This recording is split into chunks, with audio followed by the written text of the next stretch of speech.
West ಏಷ್ಯಾದಲ್ಲಿ ನಡೆದಂಥ ಕಾನ್ಫ್ಲಿಕ್ಟ್ಗಳೇನಿದೆ ಆ ಹಿನ್ನೆಲೆಯಲ್ಲಿ ದೇಶದ ಒಂದು ಆರ್ಥಿಕ ಪರಿಸ್ಥಿತಿಗಳ ಹಿನ್ನೆಲೆಯಲ್ಲಿ ಮುಂದಿನ ದಿನಗಳು ಯಾವುದೇ ರೀತಿಯ ನಮ್ಮ ಒಂದು ವೇಗಕ್ಕೆ ತಡೆ ಆಗಬಾರದು ಅಂತಕ್ಕಂಥ ನಿಟ್ಟಿನಲ್ಲಿ ಸುಮಾರು 9 ವಿಷಯಗಳಿಗೆ ಸಂಬಂಧಪಟ್ಟ ಹಾಗೆ ಸಾರ್ವಜನಿಕರಲ್ಲಿ ಮನವಿ ಮಾಡಿದ್ದಾರೆ. ಅವರ ಮನವಿ ದೇಶದ ಹಿತದೃಷ್ಟಿಯಿಂದ ಇವತ್ತು ಮುಂದೆ ಆಗ್ತಕ್ಕಂಥ ಅನಾಹುತಗಳಿಗೆ ನಾವು ಪ್ರಿಕಾಷನರಿ ಮೆಷರ್ಗಳನ್ನು ತೆಗೆದುಕೋಬೇಕಾದಂಥ ಹಿನ್ನೆಲೆಯಲ್ಲಿ ಅವರು ಸಲಹೆ ಕೊಟ್ಟಿರ್ತಕ್ಕಂಥದ್ದನ್ನು ವಿರೋಧ ಪಕ್ಷಗಳು, ವಿಶೇಷವಾಗಿ ಕಾಂಗ್ರೆಸ್ ನಾಯಕರು ಹಲವಾರು ರೀತಿಯ ಟೀಕೆಗಳನ್ನೇನು ಮಾಡ್ತಾ ಇದ್ದಾರೆ. ಈಗ ನಾನು ಅವ್ರನ್ನ ಪ್ರಶ್ನೆ ಮಾಡಲಿಕ್ಕೆ ಬಯಸ್ತೀನಿ.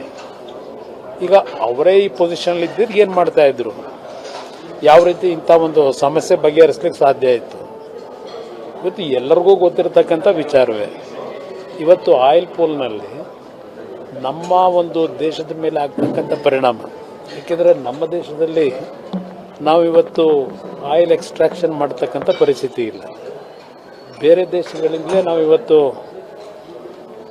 ಆಮದು ಮಾಡ್ಕೋಬೇಕಾದಂಥ ಒಂದು ಅನಿವಾರ್ಯ ಪರಿಸ್ಥಿತಿಗಳೇನಿದೆ, ಅದರ ಹಿನ್ನೆಲೆಯಲ್ಲಿ ಪ್ರಧಾನಮಂತ್ರಿಗಳು ಕೆಲವು ಸಲಹೆ ಕೊಟ್ಟಿರ್ತಕ್ಕಂಥದ್ದನ್ನು ಕಾಂಗ್ರೆಸ್ ಪಕ್ಷದ ನಾಯಕರುಗಳು ಸಣ್ಣತನದಲ್ಲಿ ಮಾತನಾಡೋದು ದೇಶದ ಹಿತದೃಷ್ಟಿಯಿಂದ ಸೂಕ್ತ ಅಲ್ಲ ಅನ್ನೋದು ನನ್ನ ಅಭಿಪ್ರಾಯ. ಹಿಂದೆ ಇಂದಿರಾ ಗಾಂಧಿ ಅವರಿದ್ದಾಗ ಯಾವ ರೀತಿಯಲ್ಲಿ ಅವರು ಕೆಲವು ಹೇಳಿಕೆಗಳನ್ನು ಕೊಟ್ಟರು ಅವತ್ತು ಯುದ್ಧದ ಸಂದರ್ಭದಲ್ಲಿ ನಮ್ಮ ಕಣ್ಣು ಮುಂದೆ ಇರ್ತಕ್ಕಂಥ.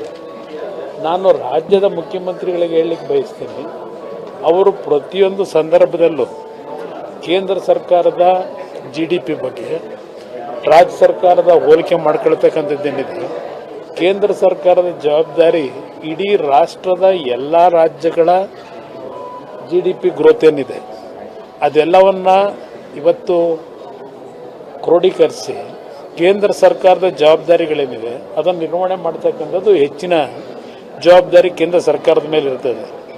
ಇವತ್ತು ಕರ್ನಾಟಕದಲ್ಲಿ ತಲಾವಾರು ಆದಾಯದ ಬಗ್ಗೆ ಏನು ಹೇಳ್ತಾರೆ ಮುಖ್ಯಮಂತ್ರಿಗಳು, ತಲಾವಾರು ಆದಾಯದಲ್ಲಿ ನಾವು ಮುಂದಿರ್ತಕ್ಕಂಥದ್ದು ತಲಾವಾರು ಆದಾಯದ ಮೇಲೆ ಚರ್ಚೆ ಮಾಡಲಿಕ್ಕಾಗಲ್ಲ.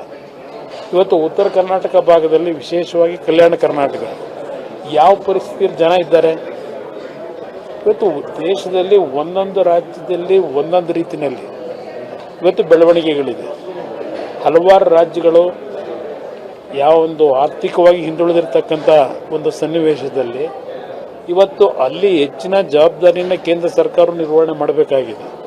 ರಾಜ್ಯ ಸರ್ಕಾರ ಪ್ರತಿಯೊಂದು ಸಂದರ್ಭದಲ್ಲಿ ಕೇಂದ್ರ ಸರ್ಕಾರದ ಬಗ್ಗೆ ಟೀಕೆಯನ್ನು ಮಾಡ್ತಾರೆ.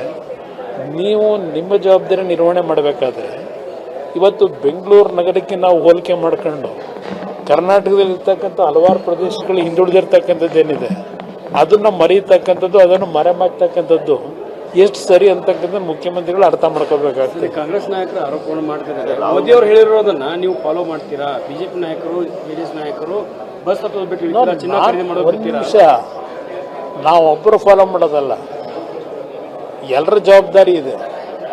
ದೇಶದ ಹಿತದೃಷ್ಟಿ ಬಂದಾಗ ಎಲ್ಲ ಪಕ್ಷಗಳು, ಎಲ್ಲ ಸರ್ಕಾರಗಳ ಜವಾಬ್ದಾರಿ ಇದೆ. ಅಲ್ಲಿ ಒಬ್ಬರ ಜವಾಬ್ದಾರಿಯಿಂದ ಇದನ್ನೆಲ್ಲ ಸರಿಪಡಿಸ್ಲಿಕ್ಕಾಗೋದಿಲ್ಲ.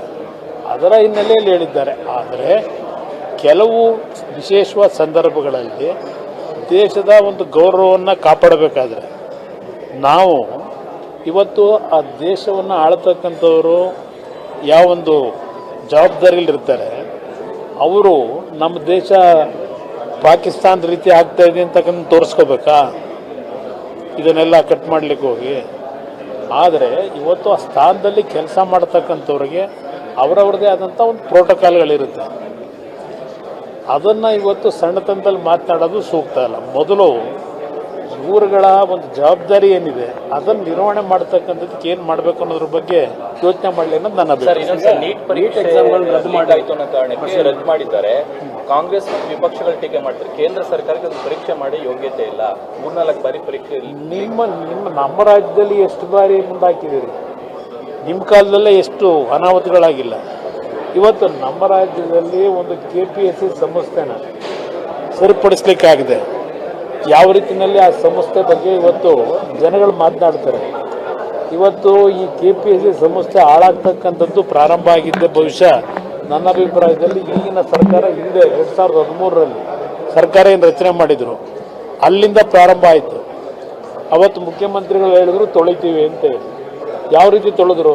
ಲಕ್ಷಾಂತರ ಜನ ಎಕ್ಸಾಮ್ ರೀಡು ಮಾಡಿಕೊಟ್ಟಂಥ ವ್ಯಕ್ತಿನ ತಗೊಂಡೋಗಿ KPSC ಚೇರ್ಮನ್ ಮಾಡಿ ಪಬ್ಲಿಕ್ನಲ್ಲಿ ಯಾವ ಒಂದು ಪೋಸ್ಟ್ಗಳಿಗೆ ಹಣ ನಿಗದಿ ಮಾಡ್ಕೊಂಡು ಬೀದಿನಲ್ಲಿ ಚರ್ಚೆ ನಡೀತು. ಆ ವಾತಾವರಣ ತಂದಂಥವ್ರು ನೀವು.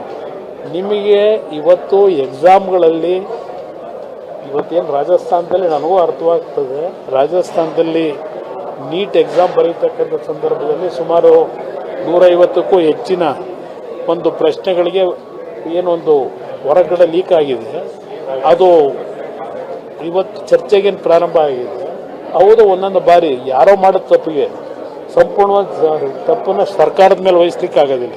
ನಮ್ಮ ರಾಜ್ಯದಲ್ಲಿ ಹಲವಾರು ಬಾರಿ ಈ ರೀತಿಯ ಸಮಸ್ಯೆಗಳು ಉದ್ಭವ ಆಗಿರತಕ್ಕಂಥದ್ದು ಇವ್ರ ಸರ್ಕಾರದಲ್ಲೂ ನಡೆದಿರತಕ್ಕಂಥದ್ದು ಇದೆ. ಅದರಿಂದ ಇವ್ರಿಗೆ ಯಾವ ನೈತಿಕತೆ ಇದೆ ಚರ್ಚೆ ಮಾಡಲಿಕ್ಕೆ ಅನ್ನೋದು ಕೇಳಲಿಕ್ಕೆ ಬಯಸ್ತಾರೆ. ಈಗ ಪ್ರಧಾನಿ ಅವರು ಬಂದಾಗ ಭದ್ರತಾ ವೈಫಲ್ಯ ಆಗಿದೆ, ಜಿಲೆಟಿನ್ ಗಟ್ಟಿಗಳು ಪತ್ತೆ ಆಗಿದೆ. ಇದ್ರ ಬಗ್ಗೆ ಈಗಾಗಲೇ ಹಲವಾರು ರೀತಿಯಲ್ಲಿ ತನಿಖೆಗಳನ್ನ ಪ್ರಾರಂಭ ಮಾಡಿದ್ದಾರೆ. ನಿಜವಾದ ವಾಸ್ತವಾಂಶ ಏನು ಬರೋವರೆಗೂ ಕಾಯ್ಬೇಕಷ್ಟೇ. ಒಂದು ನಿಮಗೆ GBA ಎಲೆಕ್ಷನ್ ವಿಷಯದಲ್ಲಿ ಹೇಳ್ತಕ್ಕಂಥದ್ದು